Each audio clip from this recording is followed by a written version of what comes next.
আসসালামু আলাইকুম। ৪৭তম এবং ৪৯তম বিসিএস এর শেষ পরিস্থিতির জন্য আজকে আমি কিছু বিষয় আলোচনা করব।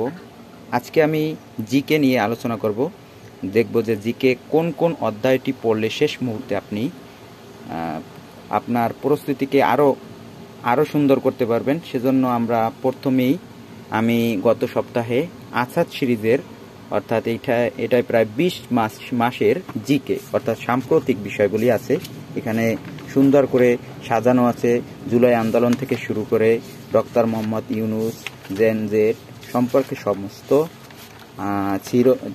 তারপরে আছে এখানে গুরুত্বপূর্ণ 3-0 থিওরি।